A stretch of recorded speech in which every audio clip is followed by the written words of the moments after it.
Fancy garment and kids mall, sherwani, coat pant, 3 piece, suiting, shirting, tailoring, बच्चे और बच्चियों के लिए कई सारे कपड़ों की वैरायटियां। हमारा पता आयशा नगर पुलिस स्टेशन के सामने, हजार खोली, मालेगांव। प्रोप्राइटर चांद खान।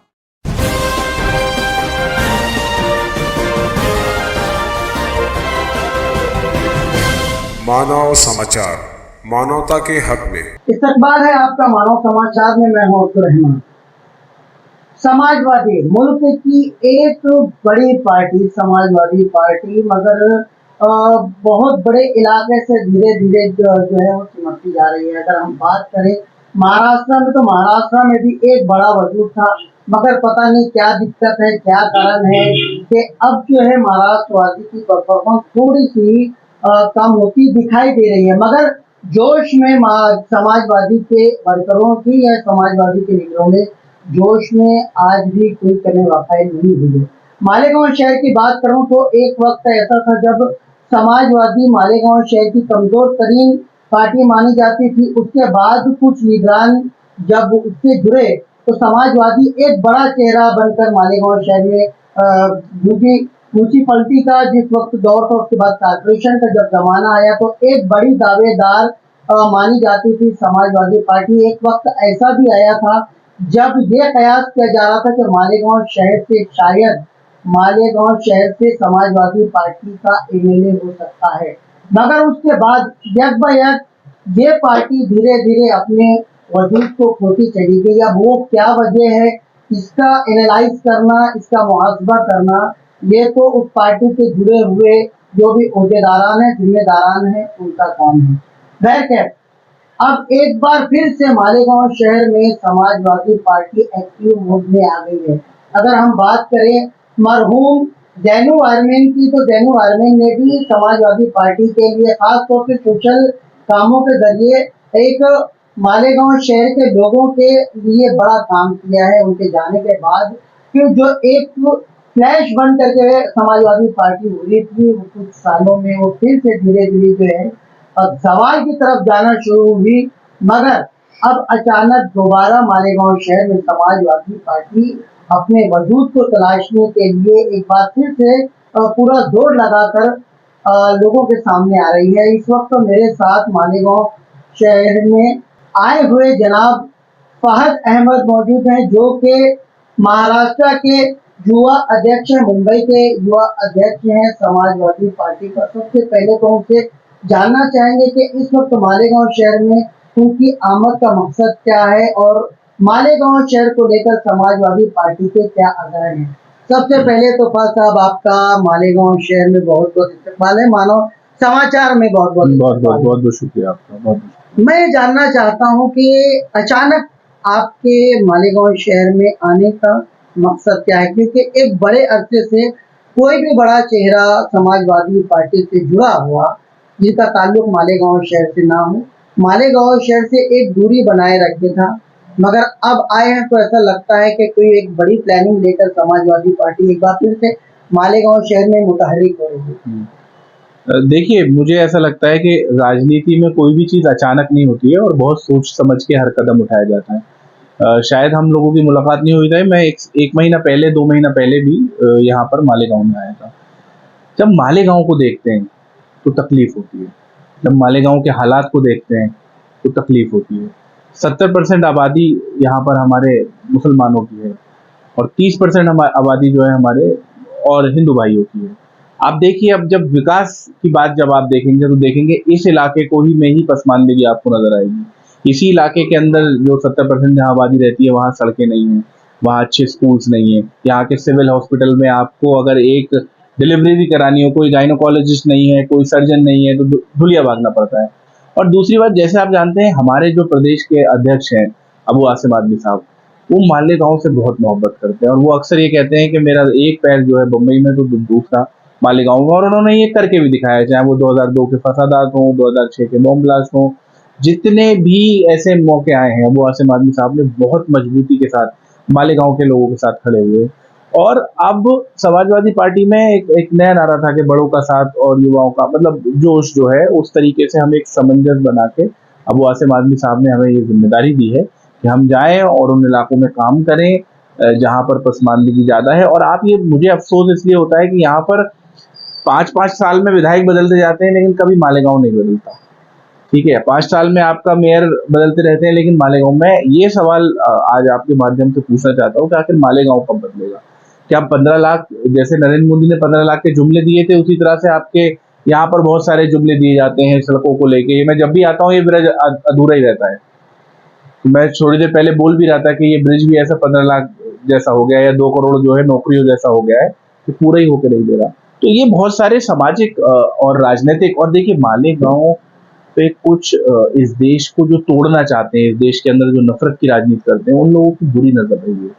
उनसे ये बात जो है वो हजम नहीं होती कि मालेगांव किस तरह से विकास कर रहा है, या खुसूसन जो है मुसलमान किस तरह से विकास कर रहे हैं। उन्होंने यहाँ पर फसादात करने की भी कोशिश की, बॉम्ब ब्लास्ट क्या हुआ था क्या नहीं हुआ था सबको पूरी, मतलब ऊपर ऊपर से सारी चीजें पता है। तो इसलिए हम चाहते हैं कि हम यहाँ पे काम करें, अपनी पार्टी को दोबारा नए सिरे से कार्यकर्ताओं नेताओं की एक नई फौज खड़ी करें और आने वाले चुनाव में पूरी मजबूती के साथ चुनाव लड़ें। अच्छा, 2001 के जो फसादात की आप बात कर रहे हैं, जिक्र कर रहे हैं, उस वक्त समाजवादी पार्टी एक बड़ी हमदर्द पार्टी बनकर उस वक्त उभरी थी, चाहे वो जो शहीद हुए या जो फसादात में जख्मी हुए उन लोगों को मदद के लिए चेक भी दिए गए। खुद अबू आसिम आजमी साहब वो भी तशरीफ लाए थे। मैं समझता हूँ शायद जया बादरी जी भी उस वक्त शायद के मालेगांव शहर तशरीफ लाई थी। और उसके बाद बम ब्लास्ट में भी काफी इनकी मायनत देखी गई है। यहाँ तक कि जिन नौजवानों को, मालेगांव शहर के नौजवानों को धमाकों का जिम्मेदार ठहराया गया था और उनको जेल में धकेल दिया गया था, उनके रिहाई के ताल्लुक से भी अबू आसिम आजमी साहब की कोशिशें सबको मालूम है। फिर क्या कमी रह जाती है? फिर क्यों यहाँ से धीरे धीरे जो है ऐसी पार्टी सवाल पर होने लगती है? देखिए, असल में मैं हमेशा ये कहता हूँ कि राजनीति के अंदर महत्वाकांक्षाएं होनी चाहिए, जो सबको होनी चाहिए, लेकिन वो महत्वाकांक्षाएं जो हैं वो कभी भी मुद्दों से ऊपर नहीं होनी चाहिए। हम लोग जिन पे भरोसा हम लोग करते थे, हमें अबू आसिम आजमी साहब को हमेशा जो है वो धोखा मिला। अब लोग इस बात को समझ नहीं पाते हैं, तो उनका भी रिसेंट एग्जाम्पल है भाई, शिंदे साहब के लिए उद्धव ठाकरे जी ने क्या नहीं किया था। यूडी मिनिस्टर थे ना, उनको ऑफर भी किया गया था अगर आपको डीसीएम बनना है या चीफ मिनिस्टर बनना है।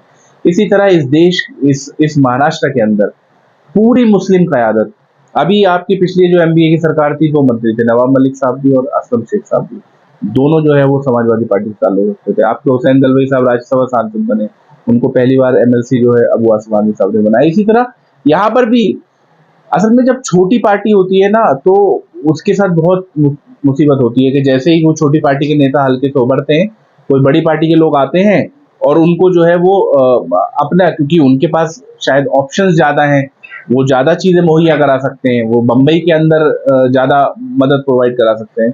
लेकिन छोटी पार्टियां ज़रूरी बहुत हैं। क्यों? क्योंकि ये जो बड़ी पार्टियां होती हैं ये उस सिस्टम के चुंगल का पार्ट बन जाती हैं। इन मुद्दों पे, सर्टेन मुद्दों पे हमें नहीं बोलना है। अब आप देखिए, एनसीपी इतनी बड़ी पार्टी है, आपके यहाँ 12 नवंबर का हादसा हुआ, एनसीपी का होम मिनिस्टर जो थे, उसके बाद भी उन्होंने कोई मदद नहीं की।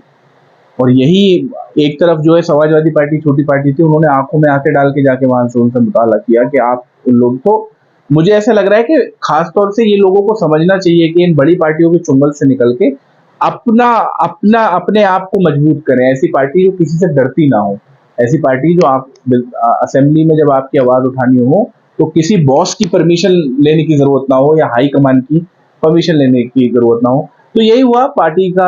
आप सही बोल रहे हैं, हमने लोगों को चुना, आसिम भाई ने लोगों पे भरोसा किया, लेकिन शायद वहां से थोड़ी सी मायूसी निकली। लेकिन अब राजनीति में मायूसी का कोई वो नहीं होता, स्कोप नहीं होता। अब हम दोबारा नए सिरे से चीजों को खड़े करने की मालेगांव के अंदर कोशिश करते हैं।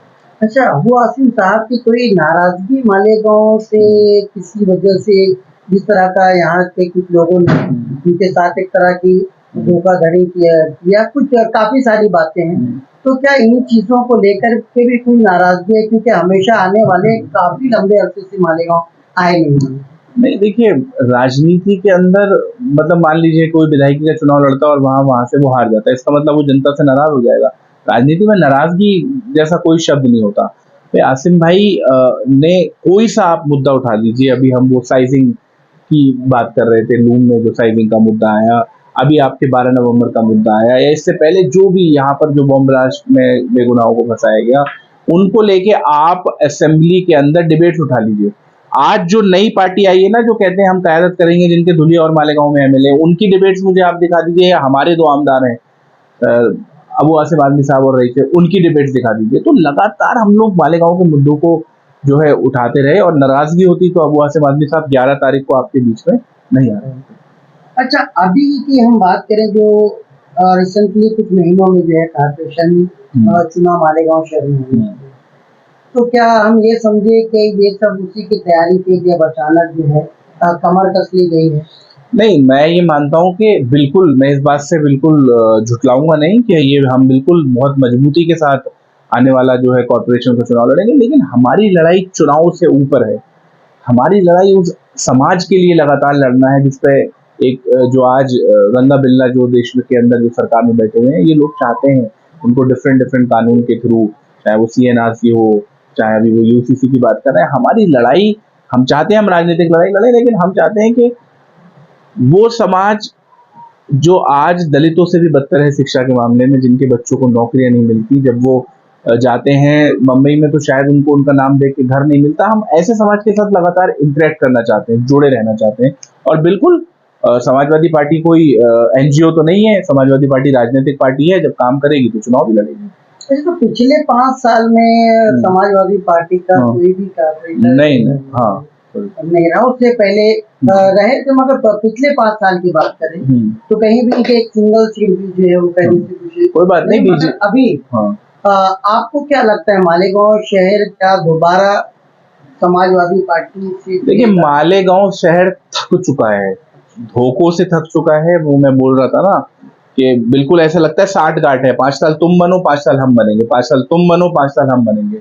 अब शायद कुछ तीसरा मोर्चा जैसा या तीसरी ताकत मालेगांव को, आप ये सवाल है ना कि आखिर क्या किया आपने, रिपोर्ट कार्ड आप दिखाइए। जो माइनॉरिटीज की स्कीम आती थी, क्योंकि ये माइनॉरिटी सेंट्रिक जिला है, यहाँ पर इम्प्लीमेंट हुई, क्या यहाँ के स्कूल बेहतर हुए, क्या यहाँ के लोगों को स्वास्थ्य सुविधाएं बेहतर मिली, क्या यहाँ की सड़कें बेहतर बनी? तो क्या लोगों के पास, हमें लोगों को ऑप्शन देना है, अभी तो लोगों के पास ऑप्शन नहीं है। और ये खास तौर से ये जो मैं देख रहा हूँ यहाँ पे कि ये जितनी भी पॉलिटिकल पार्टीज हैं, इन्होंने वक्त बेवक्त जो है नुकसान किया है मालेगांव का, और इन सारी मायूसियों से निकल के हम एक कोशिश करना चाहते हैं, एक नई उम्मीद देना चाहते हैं। खास तौर से मैं मालेगांव के नौजवानों से कहूँगा, आइए, हमने एक बहुत बड़ा आंदोलन इस देश में सीएनआरसी के खिलाफ खड़ा किया था, सबका साथ मिलके, और उस वक्त जो अपने आप को खुदा समझ बैठे थे और जिनको लगता था कि हम कोई सा कानून ले आएंगे, लोग सड़कों पर नहीं उतरेंगे, अब ये एक राजनीतिक, क्योंकि इस देश के अंदर या कहीं भी जो आदमी ये कहे कि मैं गैर राजनीतिक हूँ और मुझे राजनीति से कोई लेना देना नहीं, वो आपका सबसे बड़ा दुश्मन है। इस देश में फैसले राजनीति से होते हैं। जब आप राजनीति का हिस्सा बनेंगे तब आप पॉलिसीज को इम्पैक्ट कर सकते हैं, तब आप जो है अपने लोगों को प्रेशराइज कर सकते हैं, तब आप लोगों से जाके मिल सकते हैं कि भाई ये मुद्दा ठीक है, ये पॉलिसी गलत है। तो राजनीति का हिस्सा बनिए, और मालेगांव को बहुत जरूरत है, और मालेगांव में टैलेंट बहुत है, मालेगांव में बहुत टैलेंट है। उस टैलेंट को कैसे चैनलाइज करना है, मुझे लगता है ये अब हमारी जिम्मेदारी है, और आने वाले दिनों में हम उस पर काम करेंगे। समाजवादी पार्टी को लेकर के अक्सर एक ऐसा बताया जाता है कि ये मुसलमानों की पार्टी है, मुसलमानों के हक में ज्यादा बात करती है। जैसे अभी स्वर्गीय मुलायम सिंह जी की बात करें तो उनको मुल्ला मुलायम सिंह यादव कह के पुकारा जाता था। एक अखिलेश यादव जो पिछले वक्त में जो वहाँ के वजीर आला रहे हैं, दो टर्म में जो है वहाँ पर उनको मायूसी हाथ लगी। जबकि आप जो बात कर रहे हो कि बेशक एजुकेशन में वहाँ पर काम हुआ था, काफी विकास के वहाँ पर काम हुआ, तो उसके बाद भी क्यों आवाम जो है ये सारी चीजों को झुटला देती है? कहीं ऐसा तो नहीं है कि लोगों को अब जो है वो धार्मिक मुद्दे ज्यादा अच्छे लगने लगे और विकास जो है वो कहीं पिछड़ता जा रहा है? देखिए, समाजवादी पार्टी ना तो मुसलमानों की पार्टी है और ना ही हिंदुओं की पार्टी है। समाजवादी पार्टी एक सोच है, समाजवाद की सोच। समाजवाद की सोच ये कहती है कि जो सुविधाएं एक गरीब के ऑटो चलाने वाले रिक्शे को मिलनी चाहिए, वही सुविधाएं एमएलए के भी बच्चों को मिलनी चाहिए। समाजवादी की ये सोच है। जब नेताजी को, स्वर्गीय नेताजी को मुल्ला मुलायम कहा जाता तो उन्होंने कहा था कि मुझे इन चीजों से जो है डर नहीं लगता, मैं सामाजिक न्याय की लड़ाई लड़ रहा हूँ। और रही बात हमारे खासतौर से जो महाराष्ट्र के लिए भी ये जो बोलते हैं कि मुसलमानों की पार्टी, ये देखिए, गांधी जी अक्सर कहा करते थे कि आखिरी लाइन में खड़े हुए आखिरी व्यक्ति तक विकास पहुंचे। और समाज के अंदर एक कुछ लोग हैं जो बहुत अमीर हैं, कुछ लोग हैं जिनको एजुकेशन की अपॉर्चुनिटीज मिल गई हैं, जिनको नहीं मिल पाई उनको उन पे फोकस करने का नाम ही तो राजनीति है। तो हम गरीबों मजलूमों की राजनीति करते हैं। वो गरीब चाहे वो हिंदू, किसी का धर्म नहीं देखते। आप आइए हमारे ऑफिस में, आपको हर धर्म और हर जाति के लोग जो है वहां पे मिलेंगे। लेकिन हाँ, हमारी भाई आज मुसलमानों पे जुल्म हो रहा है तो हम उनके साथ खड़े हैं। अगर कल मुसलमान जुल्म कर रहे होते तो हम उनके खिलाफ भी खड़े होते। तो आज उनकी पसमानदगी देख के, आज उनके राजनीतिक सामाजिक हालात देख के हमारा कहीं ना कहीं नजर आता हो। लेकिन दलितों के लिए भी हम रोहित वेमुला के लिए हमने लड़ाई लड़ी। इस तरह के जितने भी दलित एट्रोसिटीज होते हैं, हमने खुद कई जगह जो है गिरफ्तारियां दी। उत्तर प्रदेश में जब हाथरस का कांड हुआ तब हमने यात्रा निकाली। आज देश को तोड़ने की कोशिश हो रही है। उस दिन 11-12 किलोमीटर की यात्रा हम लोगों ने मुंबई में निकाली। तो ऐसा नहीं है, लेकिन जिस पे जितना ज्यादा जुल्म हो रहा है उसकी आवाज जो है उतनी मजबूती से उठाना चाहिए। अगर एक परिवार में, और मैं एक चीज और बता दूं, ये हिंदुस्तान जो है नक्शा खींच देने का नाम नहीं है। हिंदुस्तान जो है वो हिंदुस्तान के लोगों से बनता है। बगैर 30 करोड़ 25 करोड़ मुसलमानों के भारत तरक्की नहीं कर सकता। ये बात समझ लेनी चाहिए उन लोगों को। आप एक घर के अंदर अगर 7 लोग कमाते हैं और 3 लोग 10 लोग हैं, 7 लोग कमाते हैं और 3 लोग नहीं कमाते हैं, तो वो 7 लोगों की जो रिसोर्सेज हैं वो पूरे 10 लोगों पे खर्च होंगे ना। तो मुसलमानों को आपको हिस्सेदारी में लाना होगा, उनको हिस्सेदारी देनी होगी, तब देश विकास करेगा। जब देश के लोग विकास करेंगे, और देश के लोग जो है वो सब है। पहला इस देश के संविधान का पहला अक्षर है we the people of India, हम भारत के लोग। तो हम जो भारत के लोग हैं, जब ये साथ में होंगे तभी भारत विकास करेगा। अच्छा, बात करूं मैं आजम खान साहब की, तो आजम खान साहब की पिछले कई साल से वो जेलों में कैद रहे, कई तरह के इल्जाम लगाए गए। उसके बाद वो दोबारा यहाँ तक कि जेल में ही उनकी मकबूलियत ये थी कि जेल में रहने के बाद भी जो है उन्होंने इलेक्शन जीता। अब बाहर आए, बाहर आने के बाद थोड़ा उन्होंने बोलना शुरू ही किया था कि वापस उनके ऊपर एक चीज का हवाला देकर 3 साल के लिए उनको दोबारा जेल में धकेलने की तैयारी हो रही है। तो क्या लगता है इस मामले को लेकर? बहुत डरावना है असल में, इस देश के संविधान के लिए बहुत डरावना है। जिस तरह से हमारे जुडिशरी, मुझे तो पूरा भरोसा है, लेकिन जिस तरह से जुडिशरी पे लगातार दबाव बनाया जा रहा है। आजम खान के ऊपर मुकदमे क्या है? बकरी चोरी का, किताबें जो है चुराने का। आजम खान एक बड़ी शख्सियत है, एक मजबूत आवाज है, ठीक है। और मुझे लगता है उन पे ये सारे झूठे मुकदमे हैं, राजनीतिक मुकदमे हैं। और अभी जो हमारे प्रदेश के मुख्यमंत्री हैं उन पे तो 307 302 जैसे मुकदमे थे, ठीक है। लेकिन और उन्होंने अभी इनको तो बयान जो है बहुत छोटा सा इन्होंने मामूली बयान दिया था, उसके लिए 3 साल की सजा हुई। बीजेपी के मंत्री या जो इनके सिंपैथाइजर्स हैं वो मुसलमानों का खुलेआम कत्लेआम करने की बात करते हैं। मुसलमान औरतों को जो है कब्रों से निकाल के उनके साथ रेप करने की बयान दिए गए हैं। आए दिन आप देख लें मुसलमानों को बाइकआउट की बात होती है। मुझे तो नहीं दिखता कि कहीं पे कोई और शायद उनको सजा मिली है मुसलमानों ने। मुसलमान जो है कहीं ना कहीं से थोड़ा सा एक भय, एक डर महसूस कर रहा है, क्योंकि कहीं भी मॉब लिंचिंग, किसी भी चीज को बहाना बना करके मॉब लिंचिंग की जा रही है। लॉ जिहाद जैसा शब्द जिसमें इस्लाम जो है दूर दूर से जिसका कंसेप्ट ही नहीं है, ये लॉ जिहाद नाम का हमारा कहीं भी कोई तालीम नहीं है, इस बारे में कहीं कोई जिक्र तस्करा नहीं है। ऐसे एक मुसलमान एक कितनी तकलीफ होती है सारी चीज़। नहीं देखिए, बिल्कुल मैं, लेकिन मुसलमानों डर के रहे। देखिए, इस देश के अंदर कोई ऐसी जेल नहीं बनी है जो 30 करोड़ मुसलमानों को जेल में डाल सके। इस देश के अंदर कोई ऐसा डिटेंशन कैंप नहीं बना है कि 30 करोड़ लोगों को डिटेंशन कैंप में डाला जा सके। ये चाहते क्या है कि मुसलमान डर के रहे। उसके लिए क्या करते हैं भाई, पहले अगर कोई आदमी चोरी करता था, मैं अपने अब्बू के जेब से अगर 1 रुपया निकालता था तो पूरे दिन उनसे नजरें छुपाता था जब छोटे थे। लेकिन आज कोई मॉब लिंचिंग करता है, उसकी वीडियो बनाता है और उसको अपलोड करता है। क्यों? क्योंकि ये उस वीडियो के माध्यम से दिखाना चाहते हैं सब सारे मुसलमानों को, भाई जुनैद को ट्रेन में इसलिए मारा गया कि जब एक दाढ़ी टोपी वाला ट्रेन में चले तो उसको डर लगे। नजीब को जेएनयू से इसलिए गायब कराया गया कि कोई माँ जो है अपने बच्चों को बड़े एजुकेशन इंस्टीट्यूशन में ना भेजे। मैं मुसलमान नौजवानों से डरने की जरूरत नहीं है। ये हमें जहनी तौर पे गुलाम बनाना चाहते हैं। बिल्कुल मैं मानता हूँ कि बहुत सारी चीजें हमारे साथ घटित हो रही हैं, लेकिन उम्मीदी नाउम्मीदी जो है वो कुफ्र है। हमारा धर्म भी हमें, हमारा इस्लाम हमें इजाजत नहीं देता। ये जितनी कोशिश कर लें, मुसलमान ये जो पिछले 8 साल 9 साल बीते हैं, मुसलमानों ने इसमें अपने आप में बहुत तब्दीलियां लेके आई हैं और बहुत ही जो है प्रोग्रेसिव काम किए हैं। बहुत सारी मतलब शिक्षा को आप देखिए कितनी फिक्रमंद, हर तबके में आप देखो मुसलमान और आप, मैं महाराष्ट्र ट्रैवल कर रहा था, आप किसी शहर में चले जाइए, वहाँ किसी मुसलमान से बात कीजिए, वो देश के लिए और अपनी कौम के लिए फिक्रमंद है, उसका जज्बा है कि मैं कुछ कर सकता हूँ। तो ये गोल्डन पीरियड है, ठीक है। मैं तो अक्सर CNRC के वक्त मोदी और अमित शाह को जो है मुबारकबाद देता था कि आपने मुसलमानों को जगा दिया, ठीक है, आपने जगा दिया। तो इसी वजह ये वक्त जो है वो हिकमत अमली का वक्त है और हम लोगों को बिल्कुल किसी से डरना नहीं है और अपने संवैधानिक अधिकारों के लिए बराबर जो है लड़ते रहना है। बाकी ठीक है, जैसे हालात आएंगे उस हिसाब से फैसले लेंगे। अच्छा, मकामी मुद्दों पर आते हैं हम, तो मालेगांव शहर को लेकर के क्या प्लानिंग है आप लोगों और समाजवादी पार्टी की? किस तरीके से एक जो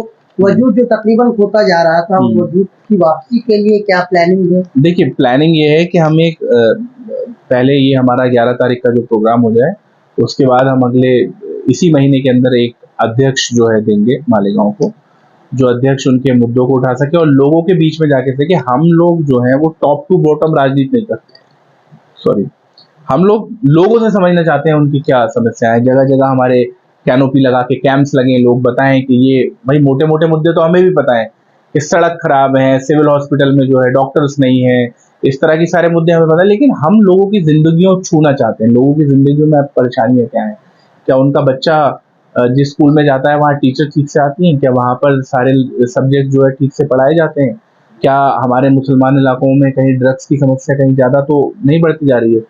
तो इन सारे मुद्दों को हम लोगों से समझेंगे। अब खास तौर से नौजवानों से मैं ये कहना चाहता हूँ कि आइए हाथ में हाथ डाल के एक नई शुरुआत करते हैं और मालेगांव को बेहतर बनाने के लिए तो आपके साथ हम थोप नहीं रहे कि हमें ये करना है, आप बताइए कैसे कैसे करना है। अबू आसिम आजमी साहब जो है वो इसको लेके फिक्रमंद है और इसी फिक्र को लेके वो 11 तारीख को 11 तारीख को मालेगांव आ रहे हैं। एक बड़ा जलसा जो है मालेगांव में रखा गया है। 11 गाँव के जलसे में आप लोग जो है शामिल हो शाम के 7 बजे हबीब लॉन्ज में, और आप लोग आएंगे, खुशी होगी और वहाँ पे फिर बहुत सारी बातें होंगी। चलिए ठीक है, उम्मीद है कि जिन कामों को लेकर, जिन उम्मीदों को लेकर, जिन मुद्दों को लेकर आप मालेगांव शहर में दोबारा एक्टिव मोड में आ रहे हैं, मुतहर्रिक हो रहे हैं, उसमें आप लोगों को मालेगांव शहर की आवाम जो है वो कामयाब करेगी, ऐसी हम उम्मीद करते हैं। बहरकैफ आप हमारे स्टूडियो में हमसे बहुत सारी बातें की, उसके लिए आपको बहुत बहुत शुक्रिया।